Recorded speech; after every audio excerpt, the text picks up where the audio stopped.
तो जब sound wave travel करता है तो उसमें डॉपलर इफेक्ट क्या होता है, इसको हम लोग समझते हैं। एक एग्जाम्पल लेते हैं पहले वेव ऑन स्ट्रिंग का, है ना।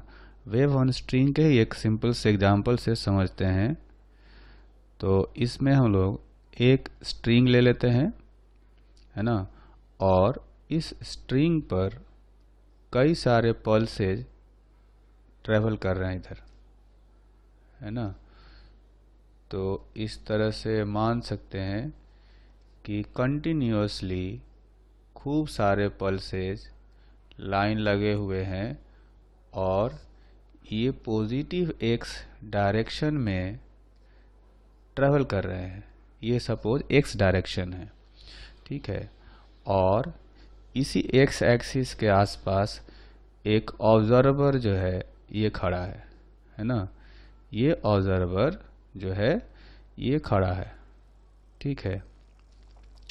तो अगर ऐसा किया जाए कि यहाँ से एक सेकेंड में 5 पल्स भेजा जाए, यानी 5 पल्स पर सेकेंड यहाँ से भेजा जाए, ये सारे डिस्टरबेंस जो है वो इधर की तरफ v वेलोसिटी से ट्रेवल कर रहे हैं, ठीक। तो अगर एक सेकेंड में 5 पल्स भेजे जा रहे होंगे तो आदमी जो है, ये ऑब्जर्वर जो है क्या कर रहा है, ये काउंट कर रहा है कि यहाँ से कितने पल्स क्रॉस कर रहे हैं, यानी उस आदमी को कितने पल्स क्रॉस कर रहे हैं उसको वो काउंट कर रहा है। तो आप ध्यान देंगे कि जब आदमी रेस्ट पर होगा, जब ऑब्जर्वर रेस्ट पर होगा, तो उसको भी एक सेकेंड में 5 पल्स ही मिलेंगे, क्योंकि सारे पल्स सेम स्पीड से ट्रेवल कर रहे हैं, है ना। तो अगर ऑब्जर्वर स्टेशनरी होगा तो उसको 5 पल्स पर सेकेंड मिलेंगे, ठीक है। When observer is stationary then he will find 5 pulses per second, ठीक है। तो उसको हर एक सेकेंड में 5 पल्सेज क्रॉस करेंगे। अब ऐसा मान लेते हैं कि जो ऑब्जर्वर है ये किसी वेलोसिटी से अपोजिट डायरेक्शन में चल रहा है ना। मान लेते हैं u वेलोसिटी से वेव जिधर चल रहा है, जिधर पल्सेज चल रहे हैं, उसका अपोजिट डायरेक्शन में चल रहा है। तो अगर एक सेकेंड में 5 पल्सेज यहाँ से भेजे जा रहे हैं तो उस ऑब्जर्वर को अब एक सेकेंड में 5 से ज़्यादा पल्सेज मिलेंगे। क्यों? क्योंकि इसलिए जब ऑब्जर्वर यहाँ पहुँच जाएगा आगे, तो जो पल्सेज इधर रास्ते में रह जा रही थी, इस पॉइंट को क्रॉस नहीं कर रही थी, वो कुछ पल्सेज भी इधर उसको मिल जाएंगे, है ना। तो 5 के बदले उसको 7 या 8 पल्सेज मिलेंगी। तो कह सकते हैं कि when observer is moving towards left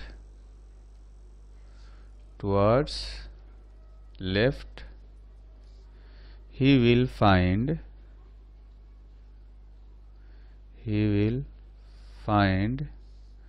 more than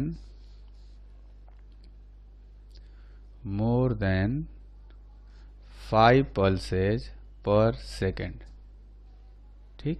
अच्छा, अब अगर ऐसा हो कि जो ऑब्जर्वर है ये उल्ट इधर की तरफ चलना शुरू करे, जिधर पल्स जा रहे हैं उसी डायरेक्शन में ऑब्जर्वर भी चलना शुरू करे, तो क्या होगा? अगर एक सेकेंड में 5 पल्सेज यहाँ से आ रहे थे, अगर ये रेस्ट पर होता तो यहाँ 5 पल्सेज मिलते एक सेकेंड में, लेकिन जब आगे निकल जाएगा तो हो सकता है कुछ पल्सेज जो इधर जस्ट क्रॉस कर रही थी इसको, वो पीछे छूट जाएंगी, ऑब्जर्वर आगे निकल जाएगा। तो उसको 5 के बदले कुछ कम पल्सेज मिलेंगी, हो सकता है 3 मिले, हो सकता है 2 मिले, है ना। तो ये कह सकते हैं when observer is moving towards right, he will find less than 5 pulses per second, है ना। तो यहाँ पर हमने क्या देखा कि जो ऑब्जर्वर है जब वो चलने लगता है तो फ्रीक्वेंसी उसको ओरिजिनल वाली सुनाई नहीं देती, ओरिजिनल वाली फ्रीक्वेंसी उसको नहीं मिलती। मतलब 5 पल्सेज पर सेकेंड आ रहे थे तो उसको 1 सेकेंड में 5 पल्सेज नहीं मिलते हैं, उसको या तो ज़्यादा मिलते हैं या कम मिलते हैं, है ना। तो डॉपलर इफेक्ट यही होता है कि अगर सोर्स और ऑब्जर्वर के बीच में कोई रिलेटिव मोशन होता है, जैसे कि यहाँ पर है, जब रिलेटिव मोशन होगा तो ऑब्जर्वर जो फ्रीक्वेंसी सुनता है वो फ्रीक्वेंसी ओरिजिनल फ्रीक्वेंसी से डिफरेंट होती है ना। और इसी को डॉपलर इफेक्ट कहा जाता है। तो डॉपलर इफेक्ट क्या होता है उसको हम लोग ऐसे समझते हैं,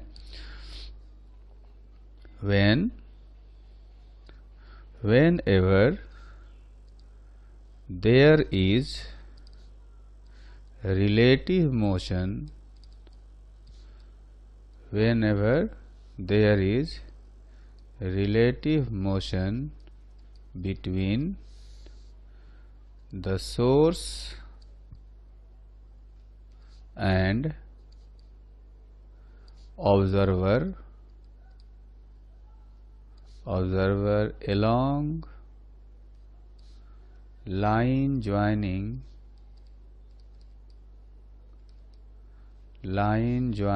them,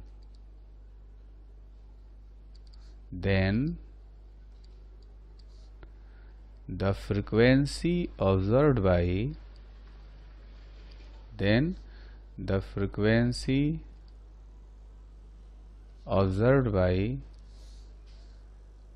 the observer is different from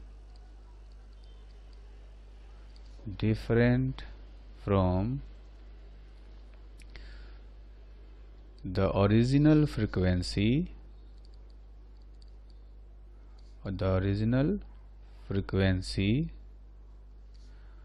observed by, or the original frequency emitted by the source, है ना। कहने का मतलब यह है कि सोर्स जो भी फ्रीक्वेंसी इमिट करता है वो वाली फ्रीक्वेंसी जो है हमें तभी सुनाई देती है जब हम स्टेशनरी होते हैं, है ना। मतलब सोर्स और ऑब्जर्वर के बीच में कोई रिलेटिव मोशन नहीं होता है तभी ओरिजिनल फ्रीक्वेंसी सुनाई देती है।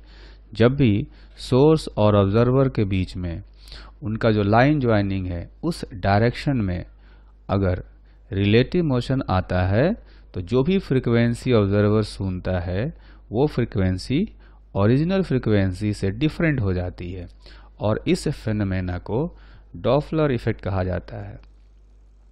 दिस फेनोमेना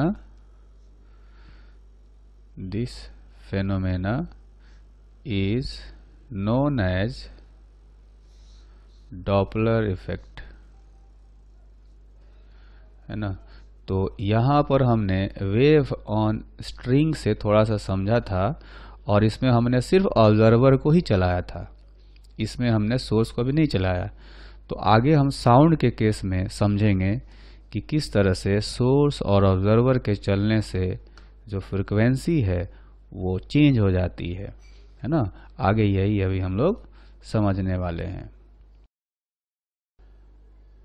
तो साउंड वेव में जो डॉपलर इफेक्ट होता है उसको समझने के लिए हम लोग पहला केस लेते हैं जिसमें कि सोर्स स्टेशनरी होगा, है ना। Source is stationary and observer is moving,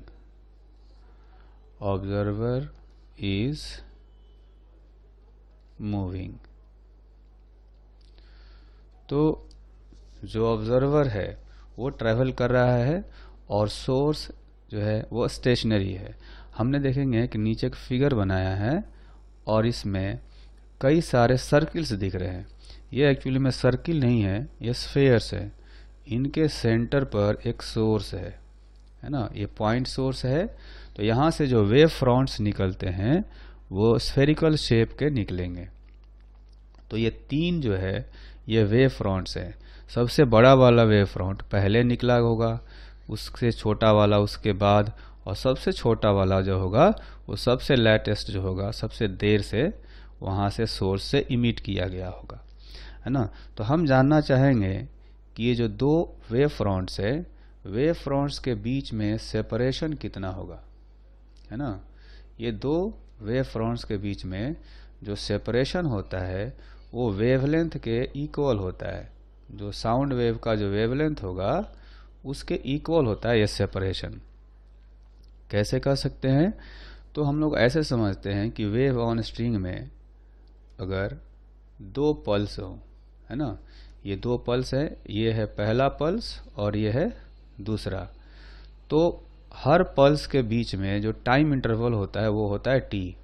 इतने इंटरवल पर जो है पल्स वहाँ से सोर्स से छोड़े जाते हैं, ठीक है। तो ये कहा जा सकता है कि जो पहला पल्स है वो दूसरे वाले पल्स से टी टाइम ज़्यादा ट्रेवल किया होगा। तो टी टाइम ज़्यादा ट्रेवल करने का मतलब कि कितना डिस्टेंस चलेगा, v इंटू टी, जहाँ पर v जो है साउंड का स्पीड है, या कह रहे हैं कि ये वेव का स्पीड है। तो वेव का स्पीड v और टाइम पीरियड t ये लैम्डा के इक्वल होता है। इसका मतलब ये हुआ कि जो दूसरा वाला पल्स है उससे पहला वाला लैम्डा डिस्टेंस ज़्यादा ट्रेवल किया होगा, है ना, और वही उनके बीच का डिस्टेंस हो जाएगा। तो कोई भी वेव हो, हर वेव में दो पल्स या दो वेव फ्रंट के बीच का सेपरेशन लैम्डा होता है वेवलेंथ के बराबर, ठीक है। तो अब जो है यहाँ पर ये जो वेव फ्रंट्स हैं, ये वेव फ्रंट्स हमेशा रेडियली आउटवर्ड डायरेक्शन में ट्रेवल करते हैं। ये जो वेव फ्रंट है यहाँ वाला इधर जा रहा होगा v स्पीड से, और यहाँ वाला जो है वो इधर चल रहा होगा v स्पीड से, ठीक है। और यहाँ वाला पॉइंट जो है वो ऊपर इधर की भाग रहा होगा। तो ये सारे वेव फ्रंट्स जो है वो रेडियली आउटवर्ड डायरेक्शन में फैल रहे हैं, एक्सपेंड हो रहे हैं। और अपने पास जो है वो ऑब्जर्वर है, एक ऑब्जर्वर जो है वो ये हो गया। ये ऑब्जर्वर कहा जा सकता है कि सोर्स की तरफ जा रहा है। इसको स्पीड ले लेते हैं vo, वेलोसिटी ऑफ ऑब्जर्वर। अच्छा, एक ऑब्जर्वर हम लोग इधर ले लेते हैं। ये ऑब्जर्वर सोर्स से दूर जा रहा है, इसका स्पीड भी vo है, लेकिन ये सोर्स से दूर जा रहा है, ठीक है। तो इसमें हम लोग पहला केस देखेंगे। पहला केस लेते हैं व्हेन सोर्स और when source is stationary and observer is moving towards the source,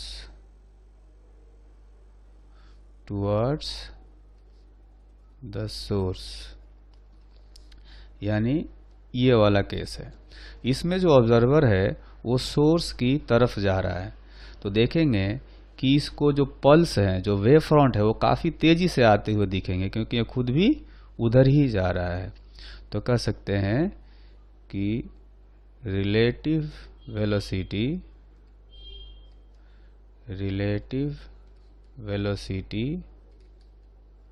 of wave front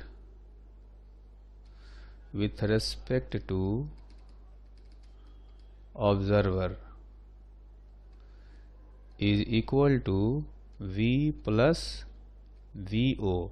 दोनों चूंकि अपोजिट डायरेक्शन से अप्रोच कर रहे हैं, तो इनकी जो रिलेटिव वेलोसिटी होगी v प्लस vo हो जाएगी, है ना। ये जो पल्स है वो ऑब्जर्वर की तरफ जा रहा है। तो चूंकि रिलेटिव वेलोसिटी बढ़ गई, इसलिए जो पल्स हैं वो काफ़ी जल्दी जल्दी मिलेंगे। ये जो दोनों पल्स, ये पल्स है और ये पल्स है, दोनों के बीच में डिस्टेंस उतना ही है, लेकिन चूंकि ऑब्जर्वर खुद भी आ रहा है इसलिए उसको जल्दी जल्दी मिलेंगे। तो अब कितनी देर पर मिलेंगे, तो कह सकते हैं, उसको कहा जा सकता है कि न्यू टाइम पीरियड। जो नया टाइम पीरियड होगा वो कितना हो जाएगा, तो दो पल्स के बीच में जो डिस्टेंस है वो है लैम्डा, और ये जो वेव फ्रंट्स है, या कह लें कि ऑब्जर्वर है वेव फ्रंट के रेस्पेक्ट में, वो किस स्पीड से चल रहा है, v प्लस vo से। ठीक है, तो ये नया टाइम पीरियड हो गया। मतलब अब इतनी जल्दी जल्दी जो है ये वेव फ्रंट्स मिल रहे होंगे। तो अब चूंकि टाइम पीरियड चेंज हो गया है ना, अगर ऑब्जर्वर नहीं चल रहा होता तो ये जो डिस्टरबेंस है, ये जो पल्सेज हैं, ये थोड़ा देर देर से मिलते, यानी टाइम पीरियड बड़ा होता। ठीक है, अभी जो है जल्दी जल्दी मिलेंगे तो टाइम पीरियड जो है वो कम हो गया, और टाइम पीरियड कम हो गया तो फ्रीक्वेंसी भी कम हो जाएगी। तो कहा जा सकता है so new frequency is equal to n is equal to, ये जो नया टाइम पीरियड हमने अभी निकाला है, सपोज ये है t डैश, है ना, इसको t डैश मान लेते हैं अगर, तो जो नया फ्रीक्वेंसी होगा इसको लिख सकते हैं 1/t डैश, यानी v plus vo divided by lambda. ठीक है, अच्छा, अब v plus vo divided by जो लैम्डा है, लैम्डा होता है v by A not. v क्या है, वेव का स्पीड है, और ए नॉट क्या है, जो ओरिजिनल फ्रीक्वेंसी सोर्स इमिट कर रहा होगा, ये ए नॉट है। ठीक है, तो यहाँ से देखेंगे कि जो n है इसकी वैल्यू आ जाएगी, ये n नॉट जो है ऊपर चले जाएगा, तो ये हो जाएगा n not into v plus vo divided by v, है ना, where v is speed of sound, speed of sound, n not is frequency of sound emitted by source। तो सोर्स जो ओरिजिनल फ्रीक्वेंसी इमिट कर रहा होगा वो ए not है, और vo क्या है, vo हो गया वेलोसिटी ऑफ ऑब्जर्वर, और स्पीड ऑफ ऑब्जर्वर। ठीक है, तो ये जो फ्रीक्वेंसी है वो देखेंगे कि ए नॉट से ज़्यादा आएगा, मतलब जितना फ्रीक्वेंसी इमिट कर रहा होगा सोर्स उससे कहीं ज़्यादा सुनाई देगा। मतलब ये कह सकते हैं कि अगर सोर्स 1 सेकेंड में 5 पल्स वहाँ से भेज रहा है तो ऑब्जर्वर को 5 से ज़्यादा पल्सेज मिल रहे होंगे 1 सेकेंड में, है ना, इसलिए फ्रीक्वेंसी जो है वो बढ़ गई। और ये जो नई फ्रीक्वेंसी आई है इसको कहा जाता है अपरेंट फ्रीक्वेंसी, इसको कहा जाता है अपरेंट फ्रीक्वेंसी। मतलब ऑब्जर्वर को ऐसा फील होता है कि इतनी फ्रीक्वेंसी आ रही है, एक्चुअली में ये फ्रीक्वेंसी नहीं है ना। एक्चुअली में हो सकता है 5 वहाँ से सोर्सेज छोड़ रहे हों, 5 पल्सेज, और ऑब्जर्वर को 7 मिल रहे हैं, तो ऑब्जर्वर को लगेगा कि हर 1 सेकेंड में 7 वहाँ से भेजी जा रही हैं पल्सेज, इसलिए उसको जो है वो अपरेंट फ्रीक्वेंसी कहता है। ठीक है, तो एक तो ये केस हो गया जब ऑब्जर्वर इस सोर्स की तरफ जा रहा था इधर। ठीक है, दूसरा केस ये वाला है जब ऑब्जर्वर जो है वो सोर्स से दूर हो रहा है, इधर की तरफ जा रहा है ना। तो दूसरा केस हम लोग देखते हैं, when source is stationary, when source is stationary and observer is moving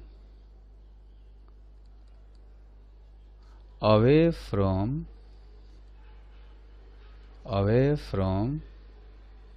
source. ठीक है, तो इसमें देखेंगे कि जो वेव फ्रंट है वो ऑब्जर्वर की तरफ जा रहा है v वेलोसिटी से। ठीक है, तो वेव फ्रंट v वेलोसिटी से जा रहा है और ऑब्जर्वर v वेलोसिटी से जा रहा है। तो वेव फ्रंट की वेलोसिटी या कह लें वेव की वेलोसिटी ऑब्जर्वर के रेस्पेक्ट में कितनी होगी, है ना। रिलेटिव वेलोसिटी ऑफ पल्सेज और wave fronts with respect to observer is equal to v minus vo, है ना। जो वेव है वो काफ़ी तेज चल रहा होगा ऑब्जर्वर से, तो वेव की वेलोसिटी ऑब्जर्वर के रेस्पेक्ट में आएगी v माइनस vo। ठीक है, तो देखेंगे कि जो स्पीड है अब स्लो हो गया, मतलब अब इस ऑब्जर्वर को ये पल्सेज काफ़ी देर से मिल रहे होंगे, उसको धीरे धीरे आते हुए लग रहे होंगे। ठीक है, तो ये तो रिलेटिव वेलोसिटी हो गया। तो न्यू टाइम पीरियड होगा, न्यू टाइम पीरियड। यहाँ भी आप देखेंगे कि दो वेव फ्रंट्स या दो पल्स के बीच का जो सेपरेशन है वो यहाँ भी लैम्डा है, यहाँ भी लैम्डा है। ठीक है, तो डिस्टेंस दोनों पल्स के बीच में लैम्डा ही है, लेकिन चूंकि रिलेटिव वेलोसिटी कम हो गई है तो वो देरी से आते हुए उसको मिलेंगे, है ना। तो नया जो टाइम पीरियड होगा, दो पल्स के बीच में सेपरेशन है लैम्डा और रिलेटिव वेलोसिटी है v माइनस vo, है ना। तो ये मान लेते हैं कि ये t डैश हो गया। तो इस बार जो नया फ्रीक्वेंसी आएगा या कहें कि अपरेंट फ्रीक्वेंसी आएगा, है ना, अपरेंट फ्रीक्वेंसी जो होगा उसको लिख सकते हैं 1/t डैश, यानी कि v minus vo divided by lambda. तो v minus vo divided by lambda को रख सकते हैं v/a0, है ना। यहाँ भी हमने ऊपर आप देखेंगे, ऊपर भी हमने लैम्डा का वैल्यू यही रखा था।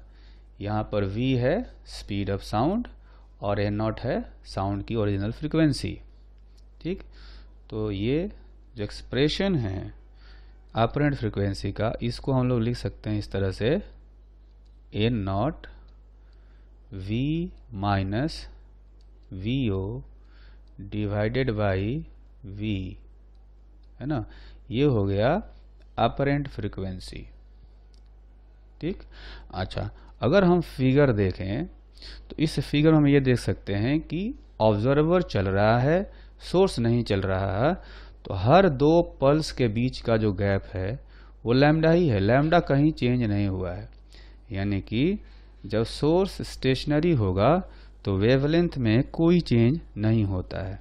तो ये कह सकते हैं wavelength of wave do not change when source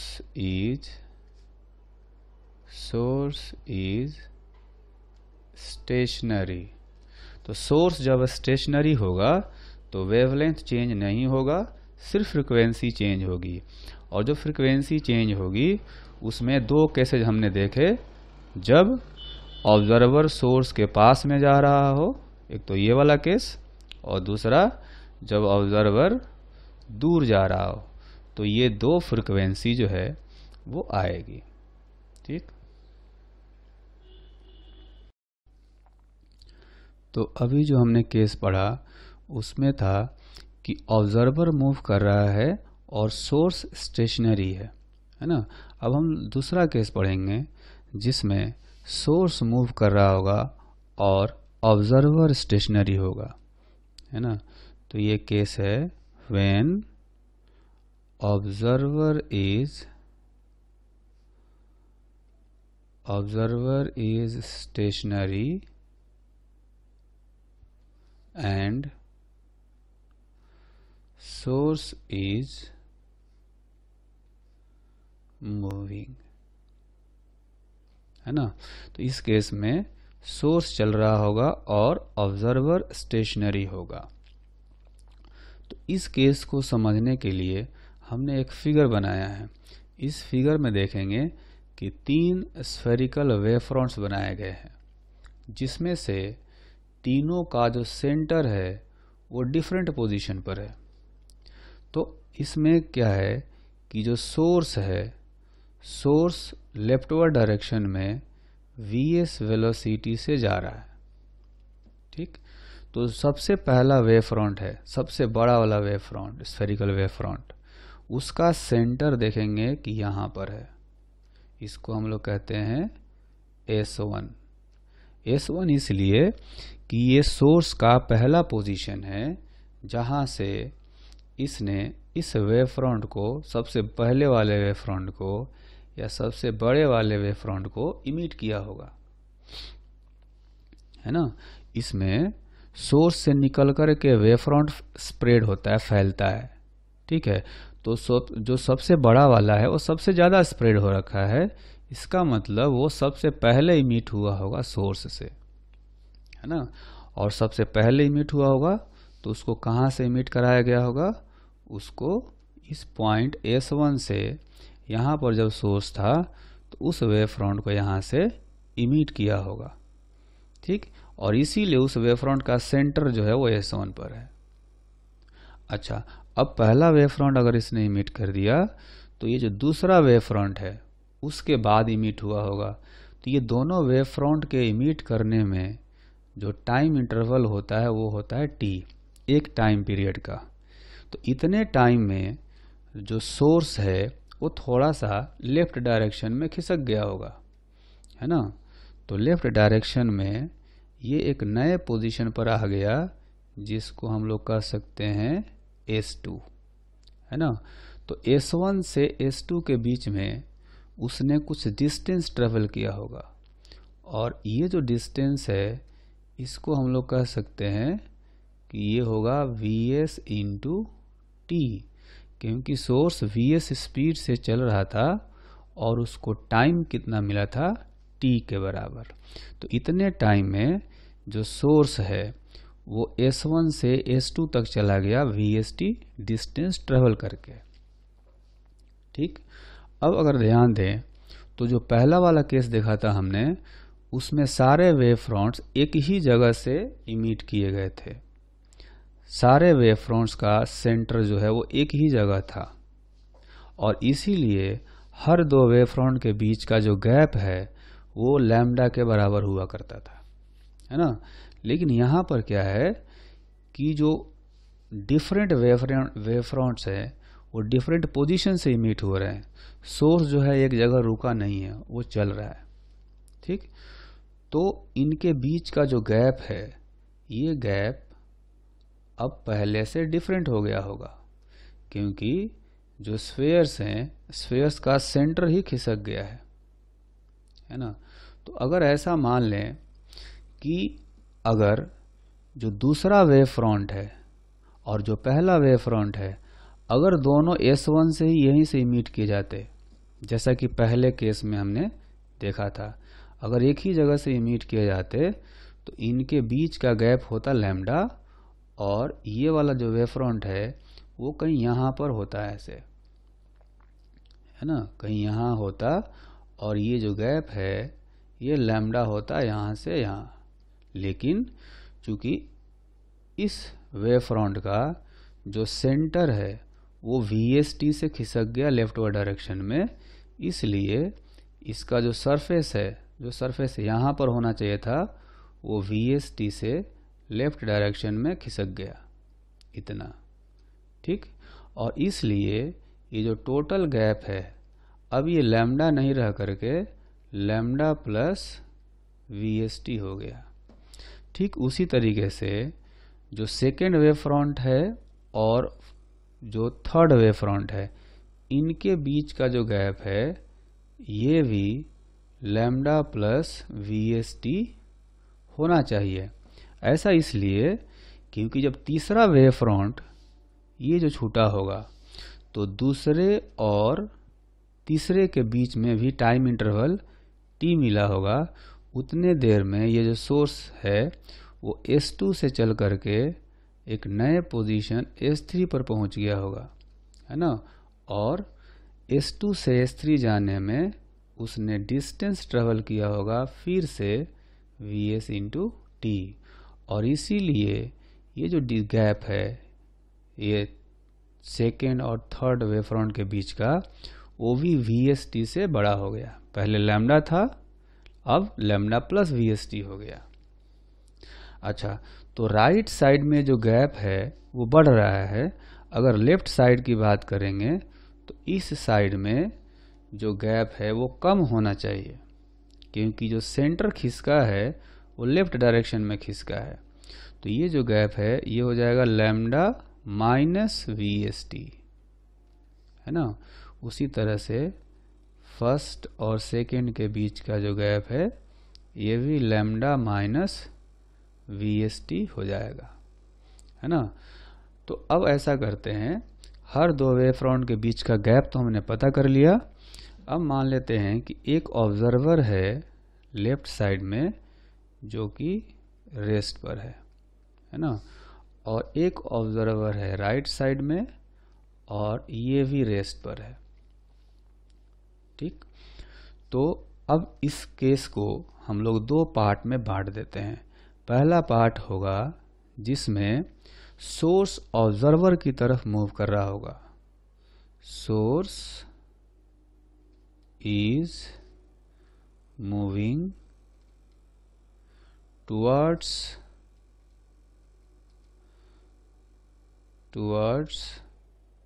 the observer.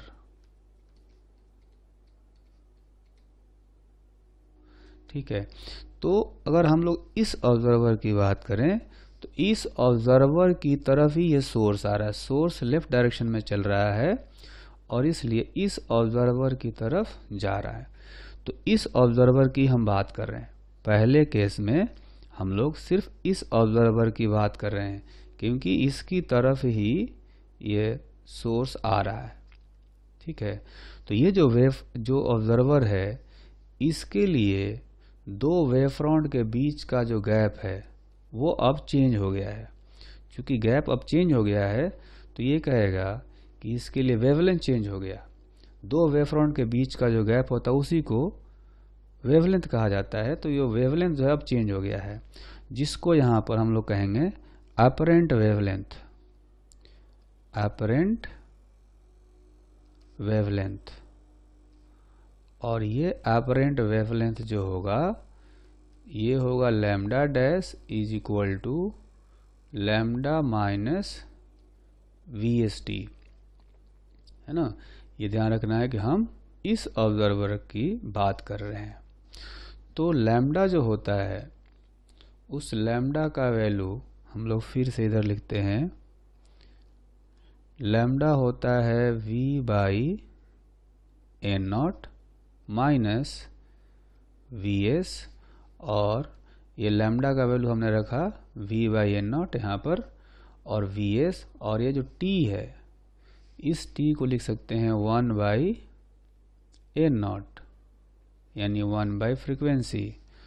तो फाइनली जो है वो लैम्डा डैश का जो वैल्यू आया वो हो गया V-VS divided by N0।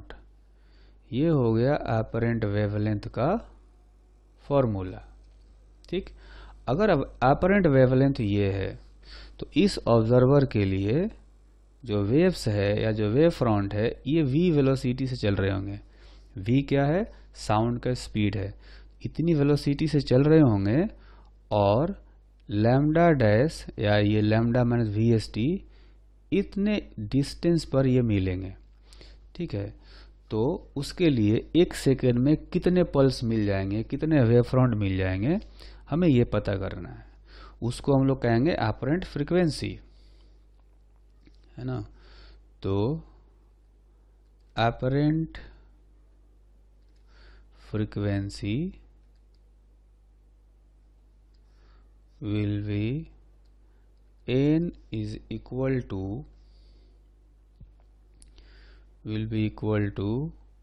v divided by lambda dash.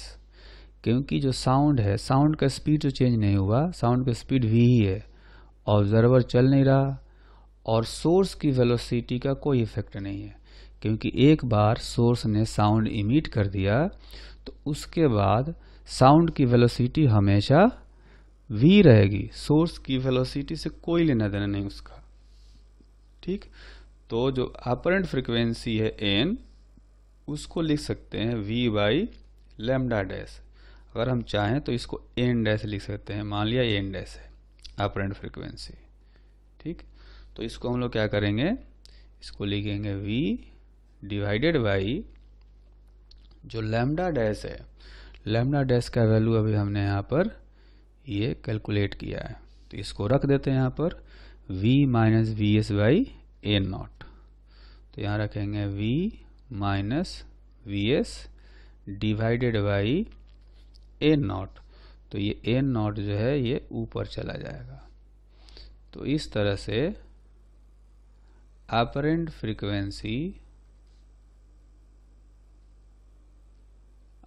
Frequency जो है इसका वैल्यू आया A naught into V divided by V minus V S. ठीक, तो हमें यही जो फॉर्मूला है ये याद रखना चाहिए कि ऑपरेंट फ्रीक्वेंसी जो है वो इतना होगा इस केस में, अगर सोर्स ऑब्जर्वर की तरफ जा रहा होगा। ठीक, अच्छा, अब ये केस हो गया कि सोर्स जो है ऑब्जर्वर की तरफ जा रहा है, source is moving towards the observer. अब दूसरा केस इसमें हम देखेंगे, source is moving away from the observer, away from the observer. तो ऐसा केस देखेंगे फिगर में, यहाँ पर बन रहा है ये ऑब्जर्वर के लिए, ये ऑब्जर्वर स्टेशनरी है और जो सोर्स है वो उसे दूर जा रहा है, लेफ्ट डायरेक्शन में सोर्स जा रहा है। तो इस ऑब्जर्वर से ये सोर्स दूर जा रहा है। तो इस ऑब्जर्वर को जो दो वेव फ्रंट है उनके बीच का डिस्टेंस कितना मिलेगा, lambda minus V S T, और इस ऑब्जर्वर के लिए यही वेवलेंथ कहलाएगा। इसको हम लोग कहेंगे ऑपरेंट वेवलेंथ। तो इस ऑब्जर्वर के लिए जो ऑपरेंट वेवलेंथ होगा, है ना, ऑपरेंट वेवलेंथ हो जाएगा, उसको हम लोग कहेंगे lambda dash is equal to lambda plus V S T, है ना। फिगर में देखेंगे ये है lambda plus V S T. तो लैम्डा को लिख सकते हैं v by A not plus V S, और t को लिखा जा सकता है 1 बाई ए नॉट, है ना। तो अल्टीमेटली ये जो लैम्डा डैश है इसका वैल्यू हो गया v plus V S divided by A not, है ना। तो ये हो गया ऑपरेंट वेवलेंथ का फॉर्मूला। अब ऑपरेंट वेवलेंथ आ गया, तो चूंकि इस ऑब्जर्वर के लिए काफ़ी डिस्टेंस पर, काफ़ी दूरी पर मिल रहे हैं वेव फ्रंट्स, है ना, इसलिए अब 1 सेकेंड में उसको कितने वेव फ्रंट्स मिलेंगे वो फ्रीक्वेंसी कहलाएगी। तो अब हमें निकालना है ऑपरेंट फ्रीक्वेंसी, ऑपरेंट फ्रीक्वेंसी, और ये हो जाएगा n dash is equal to V by lambda dash, जैसा कि यहाँ पर अभी हमने थोड़ा देर पहले लिखा था। तो n dash is equal to V by lambda dash हो गया, तो v divided by lambda dash का वैल्यू यहाँ से इसमें रखेंगे तो आएगा v प्लस वी एस और एन नॉट आ जाएगा ऊपर, है ना। तो कहा जा सकता है apparent frequency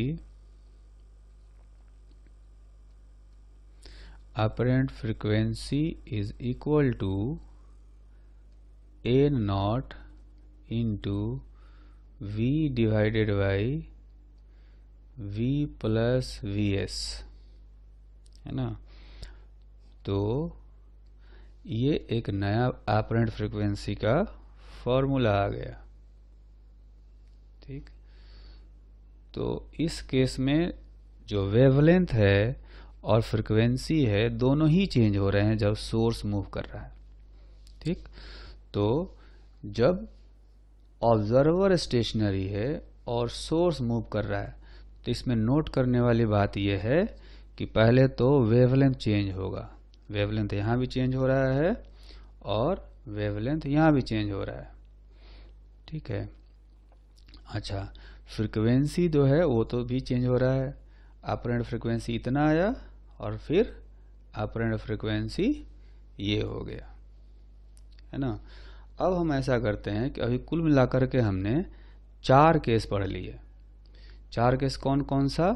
2 केस तब था जब ऑब्जर्वर चल रहा था, सोर्स स्टेशनरी था, और 2 केस अभी पढ़ा हमने जब सोर्स चल रहा है, ऑब्जर्वर स्टेशनरी है। अगर इन चारों केस को मिला दिया जाए तो फाइनल फॉर्मूला जो है वो क्या बनेगा? When all the 4 cases are combined together,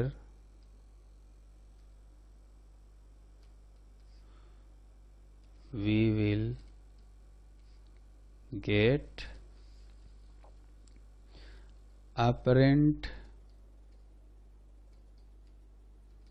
frequency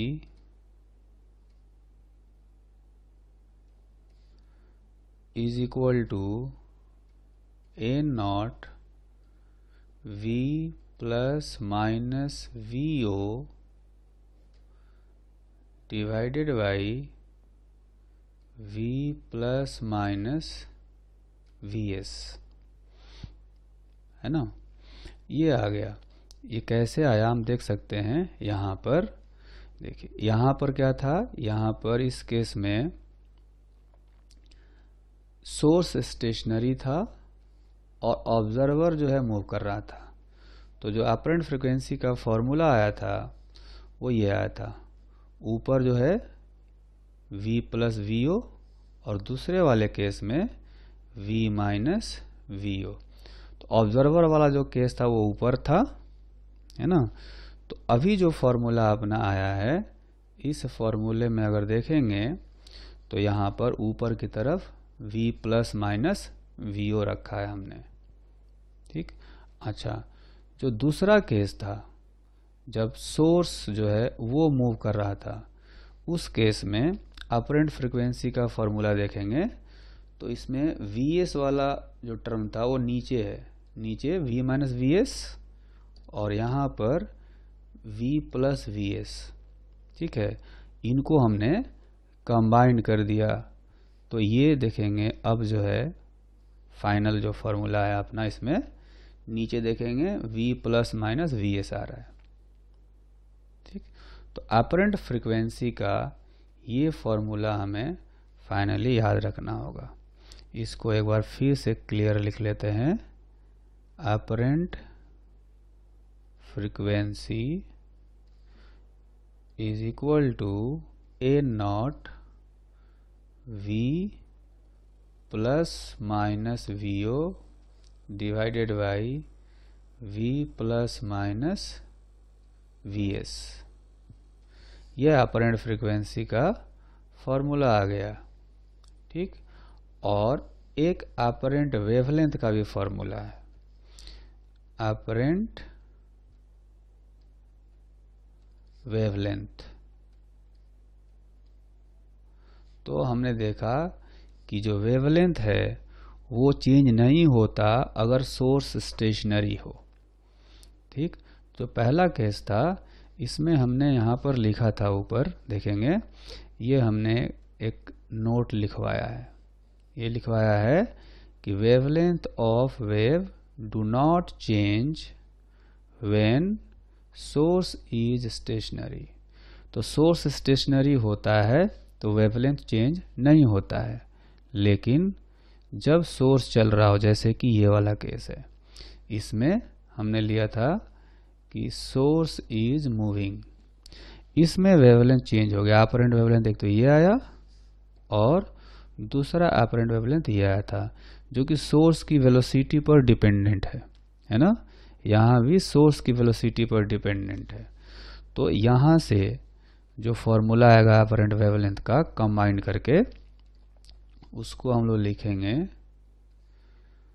ये हो जाएगा v plus minus vs divided by a not, है ना। तो ये हो गया अपरेंट वेवलेंथ का formula, where a not is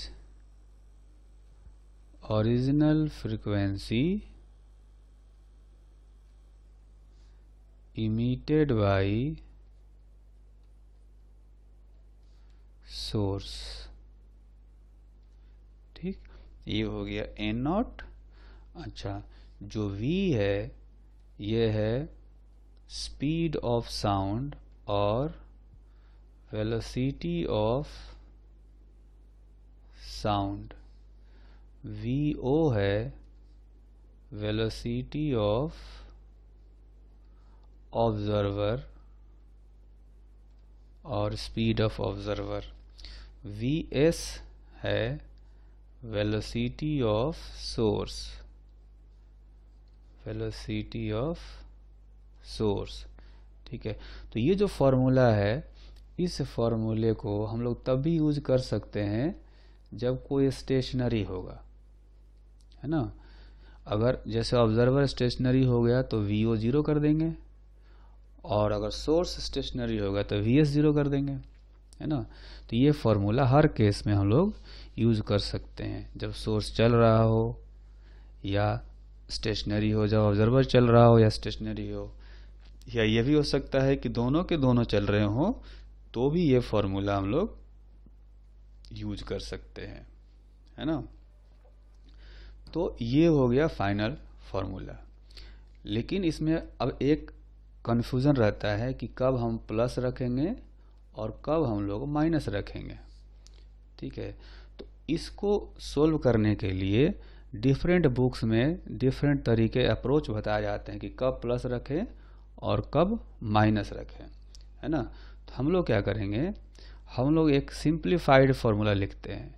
ये जो फार्मूला है, इस फार्मूले में से हम लोग ये जो पॉजिटिव साइन है पॉजिटिव हटा देंगे, है ना। इसमें से भी पॉजिटिव हटा देंगे वेवलेंथ वाले में से, सिर्फ माइनस माइनस रखेंगे और एक साइन कन्वेंशन को हम लोग यूज करेंगे, है ना।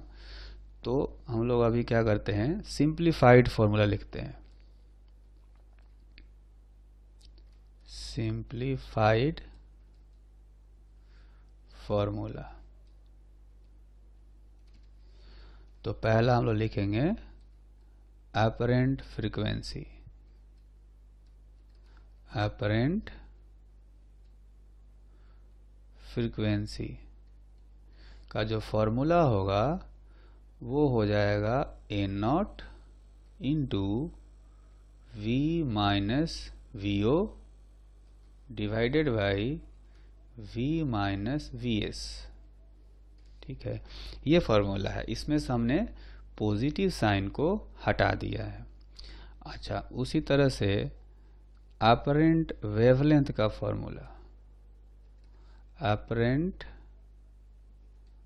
वेवलेंथ जो होगा उसका फॉर्मूला हम लोग लिखेंगे v minus V S divided by A not. तो ये जो है ये फाइनल फॉर्मूला हम लोग याद रखेंगे। पीछे वाले अगर फॉर्मूला हम भूल भी जाएं तो कोई दिक्कत नहीं है, सिर्फ हमें ये दोनों फॉर्मूले याद रहने चाहिए। ये फॉर्मूला याद होगा तो डॉपलर इफेक्ट के सारे क्वेश्चन हम लोग सोल्व कर सकते हैं, है ना।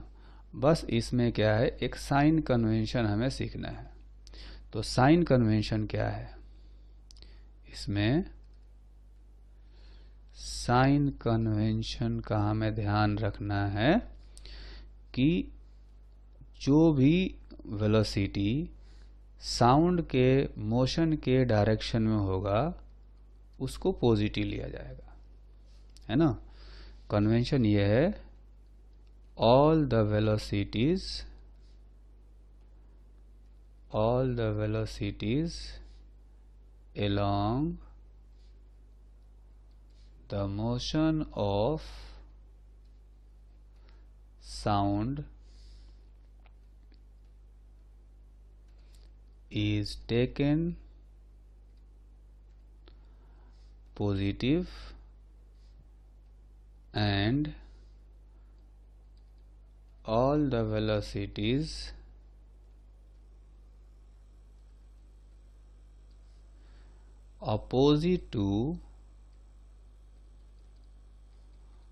opposite to motion of sound